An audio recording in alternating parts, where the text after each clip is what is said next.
Welcome on all, my name is Tawess and today we are back to painting mechs because apparently nobody wants to see me paint Iron Man. Kinda sad about that actually, but never mind.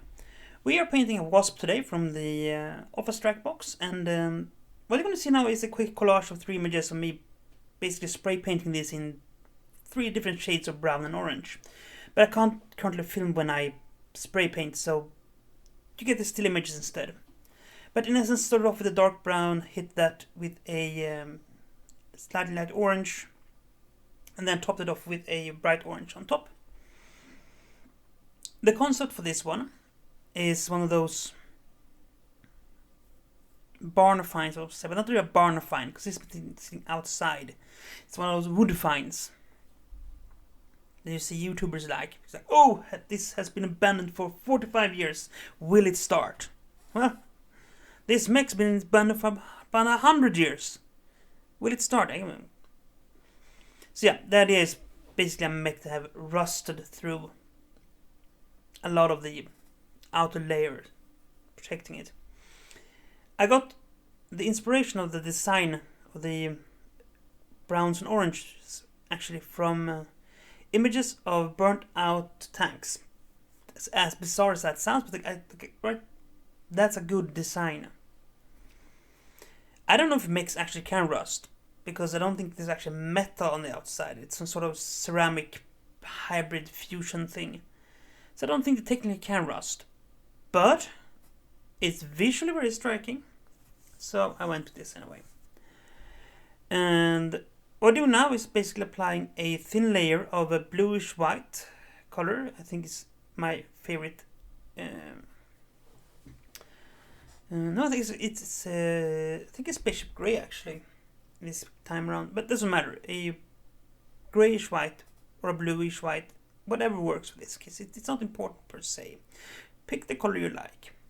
What is important is that you apply it carefully and thinly and try to stay in the center of every panel, because we are emulating rust here, and rust tends to eat from the outside in. So the edges will be rusted out and the center will be still somewhat alive. So that's basically what we're doing here. Working in small areas, applying with thinned down paint to make sure that it's not too poppy. This thing has been sitting outside forever. And remember that water down your paints for this. A lot.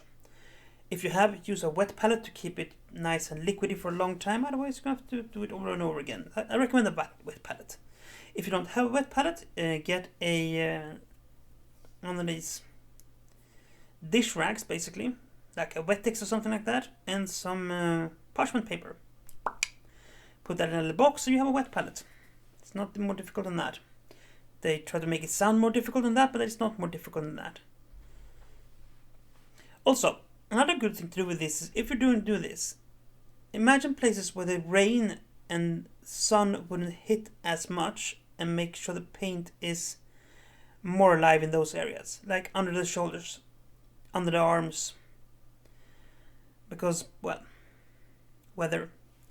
Now, with that done, it is time to go over the mech with some, if you have a rust medium, don't do that. If you don't, pick a reddish brownish paint and keep it very dry.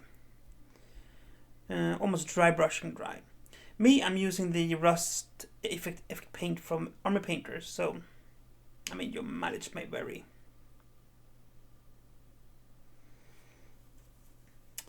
So I mean what that has, it's a thing going for it in this case compared to regular paint, is that it dries almost chalky, very dry, very specific in how it dries. Regular paint can still dry matte, but this is almost chalky.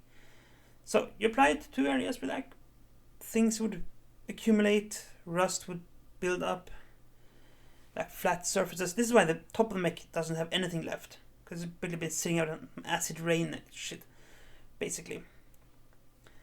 And this is also time we touch up any small mistakes you made, because you probably at this point have painted over something you were not intending to paint over. If you're like me, you painted over something you were not intending to paint over. So this is time to touch those things up. Quickly, easily, brush it down, swipe it off, go in a little bit there, a little bit there. This is one of these, you have to feel it out kind of things. There's no set formula for this. For inspiration, look at rusted out cars, rusted out tanks. Do not try to look at rusted out aluminum airplanes because aluminum does not rust, but it erodes still. It gets holes in it. Kind of interesting, but don't want to do this too small. But yeah, so that was basically the whole idea. Making sure all the areas looked good. As you can see, just from a distance, it looks like it's orange blob, but as you get up close, it has a decent amount of actual variety. Thanks to airbrushing. Airbrushing makes it a lot easier. You don't need to airbrush, but it makes life a lot easier. So, with that said, we are on to painting the weapons, and since these are supposed to be a grimy mech, we start with a dark, I think it's called dark iron or something like that. Dark. It's a very dark, almost reddish, brownish metal color. And this is so that once you put the silver over it, you still have these dark recesses. This thing also has a very silly gun on the hip and 2 laser nipples in one side. Very tiny, very adorable. I mean, I should have compared this to the other one, but still, it like has. I don't know who thought it was a good idea to put the gun on the leg, but it has a gun on its leg. Must make it really hard to aim as the leg keeps moving, but you know, who am I? Anyway, then you just paint it with silver as regular, because silver is silver, and make sure to leave a little bit of the grime and gruff stuff in there, or you can come in afterwards with some black inks or washes and make sure you keep that grimy look. Nothing should look new on this thing. Although the weapons should look newer, because in my mind these are steel and aluminum components, which means that they are not prone to rusting. And you just go in and brush in a few little hairs and little things. Now that is one of the things I did once I painted the feet, which come up next, is that I used the same mix as I do for the feet, which is basically rust and metal, and I went over and brushed some of the edges to simulate that places that the rust had worn off, basically. And again, you have to feel your way through this. There's no set rules how to do it, but just give it a level, ever so slight little sensation of metal poking through. It's kind of nice. But yeah, this is pretty much it. This is a quick video, and we're gonna come over to beauty shots soon. So until next time, stay safe, be kind, and as always, do play fair. Bye.